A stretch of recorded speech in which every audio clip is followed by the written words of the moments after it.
Casey Johnson reports that the Bulls could be taking a hard stance with Patric Williams when it comes to contract negotiations on that extension. We're going to talk about that, plus dive into the mailbag on probably a shorter episode of Chicago Bulls Central. Let's get into it.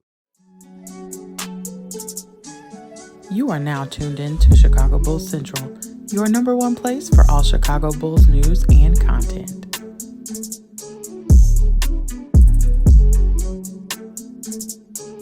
What's going on, Bulls fans? Welcome to another episode of Chicago Bulls Central, your number one spot for everything Chicago Bulls related. I'm the host here, Haize. You can follow me right off the top at CEO Haize. That's CEO Haize on every social media platform that I want you to find me on. You can also follow the channel at Bulls Central Pod on every social media platform. But let's go ahead and get into it. So Casey Johnson on a recent episode of the Bulls Talk podcast said and alluded to the Bulls could be taking a more hardline stance when it comes to Patric Williams and his contract negotiations, and actually may do a similar thing what they're doing with Coby White this offseason, right? Let him play out the final year of his rookie contract, and then, of course, extend the qualifying offer, and maybe going out and letting the market dictate the value of Patric Williams. And I honestly think that may be a better strategy when it comes to Patric Williams than maybe what has been used at before. We've seen similar things done, even though that was with the former front office with Zach LaVine. We're seeing it done with Coby White now. We'll see how that ends up in the Bulls' favor or not. The Zach LaVine contract that he signed that contract with the actual the Sacramento Kings, and we matched that offer sheet, was actually having Zach LaVine on a pretty good deal. Now, we eventually, of course, had to extend him and give him a max level contract after that the next time up, but it did give a value contract for Zach LaVine for those first couple of years. Could be the same thing with Coby White. Casey Johnson's exact quote was this: Patric Williams still has a lot of believers within the Bulls organization, but that doesn't guarantee he'll get a rookie scale extension this summer.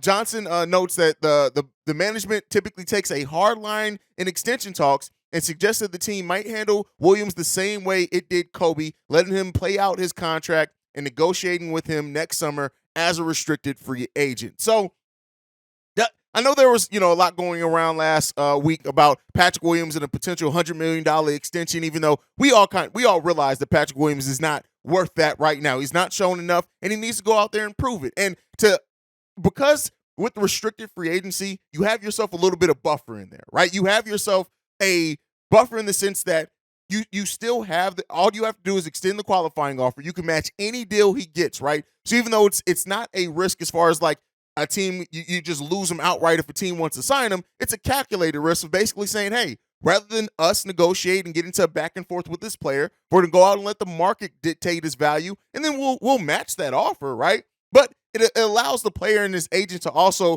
realize and go out and get and sign the deal that they want, right? So, and I think when you look at Patric Williams specifically, just how he is up and down, right? So far, he's not finding a consistent level of aggression, a consistent level of focus. While defensively, he's still that, right? We've seen a lot of things defensively from Patric Williams. Even, the stat came out that he was the least amount, the player who was scored on the least amount last season, which isn't really like meaning that he was the best defensive player, which I've seen some of you guys take that stance on. It doesn't mean that. It just means he wasn't scored on at a high rate. And so ultimately, Patric Williams has shown flashes. And I do think that even if Patric Williams turns out to be a 3-and-D player, yes, you drafted it high at number 4, but that's still a player that can fit in on most NBA rosters. We just got to see Patric Williams be more consistent in that role. And so if he grows into that, we'll see, right? We'll be able to continue monitoring, but I do think that this is probably the best bet when it comes to a player like Patric Williams. It's hard to put a number on a player like Patric Williams' value. It just is, right? He's still 21 years old, which you would think would net in a lot of value in that point, so still a lot of room for upside. We've seen players develop much later into their career past 21, so even for the Bulls believers right in the front office is still hugely believe in Patric Williams and his development there. There's still enough room for that, right? But there's still enough for the naysayers as well to look at his production and lack of growth in certain areas of the court and say, hey, you're not quite worth that $100 million you could get. We'll give you an extension. We want to see you here. We still want to see you develop. And what they do with this Patric Williams deal is going to be important. Does he sign a shorter-term deal so he can get back into free agency more often? I mean, well, not more often, but sooner. Because with the new CBA, it's opened those 5-year extension talks, but we could absolutely see Patric Williams maybe sign a 2+1 or a 3-year extension because he believes on his development and he's going to want to get back to free agency as soon as possible and maybe try to recoup some of that money. Now, Patric Williams hasn't seemed like his mentality does not seem like that type of player where he's going to be worried about, getting the most money back. But again, there's agents involved, families involved. You just never know when those type of things start happening. But ultimately, I do think that is the right path. I think that if the Bulls were to give Patric Williams an extension this offseason, which they can do, it would have to it would hurt the Bulls in free agency next year, which I think you can wait and sign him then. I think when you look at some other contracts that could come off the books for the Chicago Bulls, it could be their chance to kind of get a little bit of flexibility in free agency, maybe do something next year. But ultimately, I just think it'd be signing him to extension too soon. Yes, we've seen enough, and I do believe this front office, A.K. Eversley, they still hugely believe in Patric Williams and what he can be long term. But I do think that ultimately you still, even if you believe in that, even if you feel almost 100% confident Patric Williams is going to hit this growth that we need to see from him, you don't want to pay him too early on that and give it to him as if he's already hit it. So another year of seeing what Patric Williams can do, right? Another year of seeing what he's learned and grown in this offseason. Does he come back out a little bit more ready?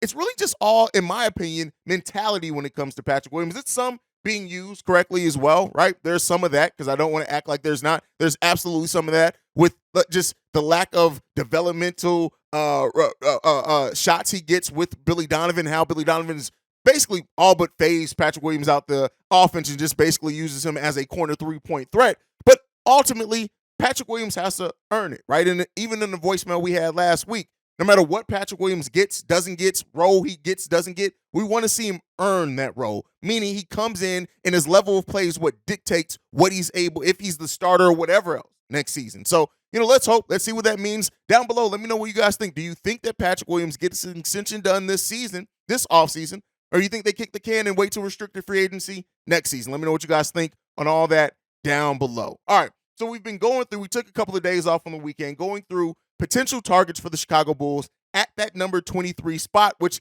is the most likely scenario which they're going to get in if they get into the first round. We'll start eventually, probably sometime next week. We're about 10 days away from the draft, so maybe at the start of next week. The draft is next Thursday, I believe. We'll start looking at some of those other, spots that the Bulls can go after as far as like undrafted rookies, things like that, rookies that may be slated to be at the bottom end of the second round, stuff like that. But the one that we want to talk about today is Kris Murray. And the reason why I have Kris Murray on my list is because he doesn't have the upside of some of the other picks, right? He's 22.8 years old. He's going to be 23 years old before the start of the season. Now, some may ask, why would you go after a 23-year-old rookie? And here's why. Kris Murray, because he is older, would be able to come in and be the backup power forward / small forward right away. Now, yes, we do have Derrick Jones Jr., who has played mainly backup center, but we need some size, and we need some of that on this team. When you look at Kris Murray, 6'8", 220 pounds, small forward / power forward, and this guy damn right balls. 6'11" wingspan, which we know how AK feels about those players with those long wingspans compared to their height. That's right along with what AK likes to draft. Some comps for Kris Murray are Dorian Finney-Smith, which I kind of see, especially what he can be defensively. He has mobility. He's long, right? He still has some room to fill out that frame, so you can definitely see him being able to stand up to play power forward long term. He's agile. He moves very well laterally, right? He's a smart player, and that's one of the biggest things that I love him so much. He's a smart player. He never forces a bad shot unless it's late in the shot clock. There's some of that, but again, that's just his. Has great court awareness for where he grows in the game. He has good hands, able to finish around the rim. He's strong enough to finish through contact. He had his breakout season as a junior, right? So, and if you look at a team that maybe wants to get out in transition, specifically off the bench, solid there. He's a career 35% three-point field goal shooting percentage, so pretty solid there. Again, some things that you don't want to maybe want to see him just be a volume three-point shooter, but that corner three that's there, he doesn't hesitate to take it at all. He has the potential to be a three-level scorer in the NBA, and he can even play, if he fills out that frame, some small ball five, which we know with Billy Donovan, we may see a lot there. Has a nice floater, which, is something that you want to see able to break down in the mid-range. Has a nice 1-2 dribble pull-up that he does as well, and a nice step-back shot on top of all of that. So he can take players off the dribble, other bigs he can take off the dribble. So there's really a lot of that. He can step out in the perimeter. He can guard out in the perimeter as well. So listen, while he has those physicalities, some of the negatives about him is that he's more of a I don't want to say like he's a heart and hustle player, right? He does have smart basketball IQ as far as when to move the ball. You don't ever really want him initiate and run any offense at all. But there's that. He does have some struggles against tougher and bigger power forwards. But again, if he can fill out that frame, he's not a great shooter. He's a shooter. He's a capable shooter, but not a great shooter. Hasn't been hugely consistent from 3-point range. Again, that 35% 3-point field goal shooting percentage, like I said, isn't terrible, but isn't great either. He got up to 38% as a sophomore as well. So look at that, right? He had a couple of games where he went 0 for 5 from 3-point range as well. So you want to look at that. And so that's really the downsides with him. I like this guy a lot. Again, especially if you're drafting towards the back end of the draft at number 23. I think you can do a lot worse with that. Again, you can go high upside, which the Bulls may do considering this is a draft pick that, they may want to go out and a player that has the highest ceiling. But Kris Murray, to me, is a player that can come in, that's going to be able to be solid on offense and defense right away. Isn't going to necessarily be a player that you look at to get huge amounts of offense from, but he is a player that is capable offensively. And just by the nature of how this team operates, right, how that corner three becomes open for almost anybody who plays the 4 for us, I like Kris Murray's ability to knock down that shot consistently if he gets it. Add some much-needed size that we need to this team. Has that defensive versatility to guard probably 3 through some 5s in this league, especially if he bulks up as well. I like Kris Murray. Again, not the biggest upside pick, may not even be the best player that you can pick in that like long term, but because the Bulls and where they are with their salary cap situation, Kris Murray is somebody who can come in and perform and give them minutes right away if Billy Donovan allows them. That's one of the biggest things too. But you look at Patric Williams, Ayo Dosunmu were both given minutes right away because of how they were able to perform. And, of course, Patric Williams came into a team that really didn't have much hopes his rookie year.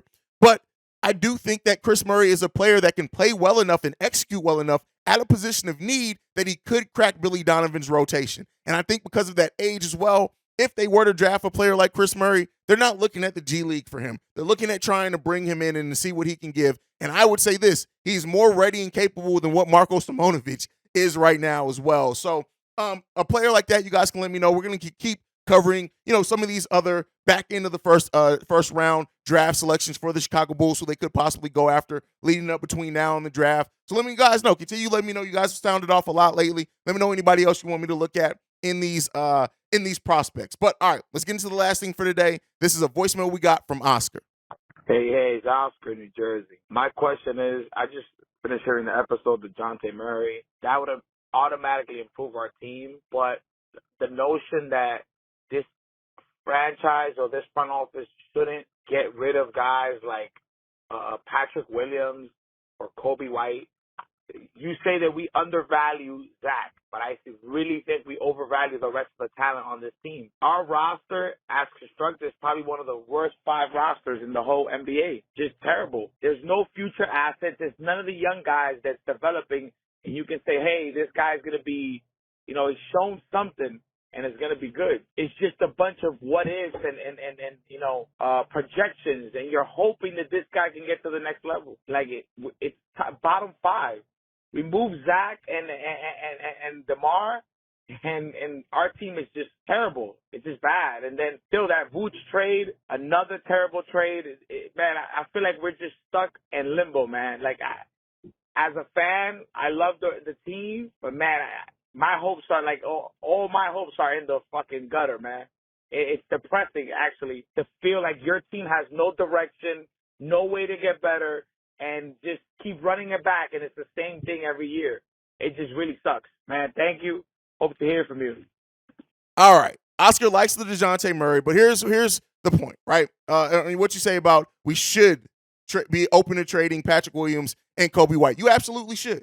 But in the right deal, you don't trade a Patric Williams or a Kobe White or Kobe White. I would say if you can get DeJounte Murray for Kobe White, and I think I said that in that video, in a sign and trade formula, with other pieces, you do that. Because DeJounte Murray, to me, he's more ready to be a point guard. He's a starting level point guard. He's better defensively than Kobe White as well. I think he's younger also, if I'm not mistaken on that one.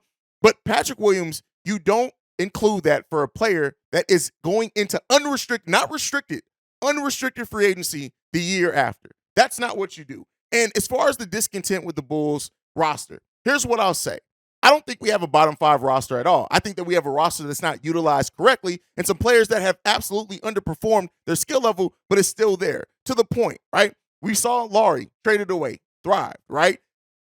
This front office is not going to allow much more opportunities for players that are young and still show some promise to go elsewhere and thrive when we need an influx of talent here. I get the lack of contentness, right, with the Chicago Bulls roster, but no, we're not bottom 5, and this is where it gets to what you said. You're undervaluing this roster because of your discontent with the roster. Right? We have 5 out of our next 6 draft picks. So to say that we have no future assets, no. Really, the biggest thing limiting this Chicago Bulls team is Lonzo Ball's contract. Some could say DeMar's contract as well. That's coming off the books. But it's really Lonzo Ball's contract. If the Bulls, for example, did not have a player that they're paying $20 million to not get anything from, we would be in a completely different situation. And so, yes, I understand, but we have future assets. We are not in this place where some Bulls fans try to paint us where we have nothing to do. The fact of the matter is you don't want to give up your first-round picks because we gave up too many, as you pointed out, in the Nikola Vucevic deal. So, no, you don't want to send out, even though you could send out future first-round picks. They are more protective of that because they made the mistake of the Nikola Vucevic deal. And I don't think bringing Vuce here was a negative. It's how many picks you gave up to get Vuce. Vuce is still a top 5 to 10 center in the NBA, period. So it's just we gave up too many future assets for Vooch. Too many. I think even if it was 1 instead of 3 first-round picks or 2 first-round picks, that completely changes the outlook of that deal. If we kept the pick that became Franz Wagner, or we kept this year's draft pick, which is number 11, if I'm not mistaken, it completely changes the complexity of that deal. But ultimately, as like Bulls fans, we got to realize that the roster that AK built, we never got to see fully formalized. And even then, without it being fully formalized, we were number 1 in the Eastern Conference. Now, albeit we wouldn't have maintained that. I still think we would have been a top 5 team in the Eastern Conference. But I think people so often forget that we never got to see Lonzo and Pat together outside the first 2 games. And then on top of that, we got 33, 35 games out of Lonzo Ball. And to be so coveted over DeMar DeRozan, who is a 34-year-old player, like this is what I mean. Like Bulls fans, you got to calm down. You got to chill, right? And yes, the place that this team is now is not where we want to be, and we deserve much better. But be realistic in evaluating why we are where we are. A big part of that is Lonzo Ball and the injury that Lonzo Ball suffered and sustained. It's a huge part of that. If Lonzo Ball does not go down with that injury and does not come back, if he comes back sooner and actually, just had the normal, it's a meniscus thing, you're back in 6 to 8 weeks, we're rocking and rolling, we will be looking at this team completely differently. And we've had to use our assets, so many of them that we would have had to maybe go after different positions to just try to shore up the point guard, because who was supposed to be our starting point guard has not been able to take the court, right? That's kind of my thoughts on it. You guys can let me know what you think down below. Thank you for leaving that voicemail, Oscar. But that is it for today's episode. Make sure you're following the show at Bull Central Pod. You can send us any feedback, questions, comments, concerns, bullcentralpod@gmail.com. Lastly, if you want to leave a text message and our voicemail, the number to do so, 773-270-2799. We are the number 1 spot for everything Chicago Bulls related because of you guys. And like I like to end every episode on, go Bulls. Love you guys. See red if you can, y'all. Peace. This has been a presentation of the Break Media.